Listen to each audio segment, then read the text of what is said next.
GT is actually better than the Super anime, and this time I will be elaborating.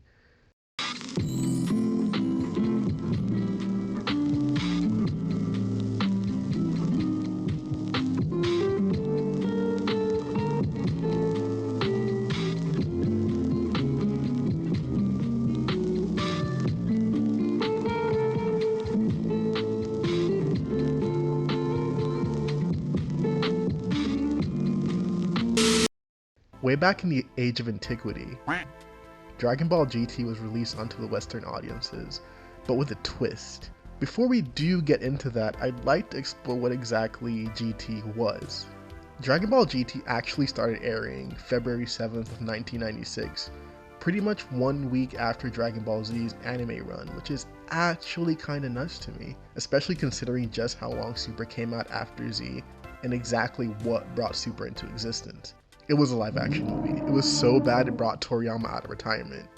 Jumping onto the airwaves about a week after the main series' finale isn't really a problem, but it does come off a bit weird to me. Wicked smart marketing strategy though. Really made sure Dragon Ball was paying the rent after they beat Boo. Can't even be mad about it for real. And from what I understand, that really was the case, with the goal being to maintain that juicy 7 p.m. time slot, and to make something a little different from Toriyama's work. Ironically, in their attempt to make something different, they ended up going back to what they thought was the essence of Dragon Ball, a grand adventure in space. The idea they decided on was in the form of regression, but unlike Super's alleged regression of character, they chose the direct approach and just made Goku younger, a literal child with the life experience of a codger. This was done in an attempt to relive the magic of Dragon Ball's original run, that of adventure, wonder, and so much comedy, fun antics, and the such. Okay, I'm tired of pretending I'm not in love with GT. It's really great. It's the best thing ever. One of the things that surprised me about my GT rewatch was just how much the characters have grown, and I think Goku and Vegeta shows that growth the most. GT, I'm not saying all that, it's really a lot. GT is more of what Dragon Ball is supposed to be, whereas Super, well, the anime, took bits and pieces of what made Dragon Ball and pushed it to an extreme. Bigger fights, bigger transformation, bigger stakes, with the tagline being Saiyans have no limits. The idea of this reappraisal of Dragon Ball is sadly cut short when its characters are made to repeat events that one time would shock and awe its viewers.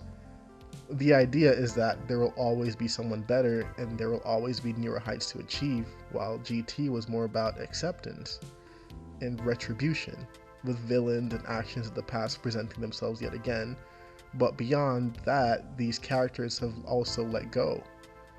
They're all just living their lives for real, within their own natural progression, with all these characters having gained some type of finality.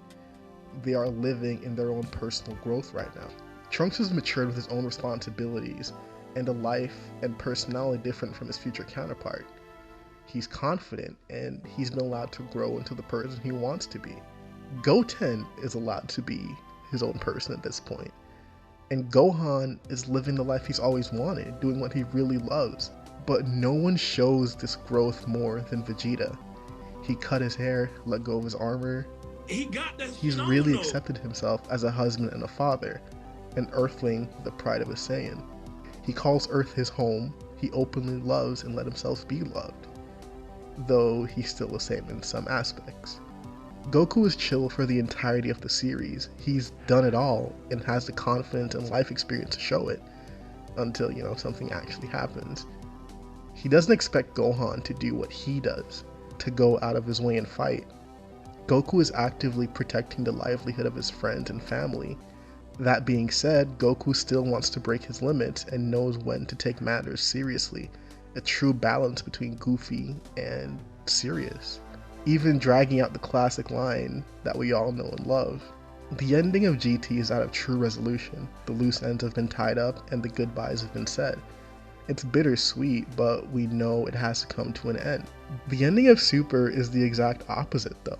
There's almost a refusal to let go, both from a production point of view and a consumer point of view. A Saiyan's potential has no end? Well, maybe it should.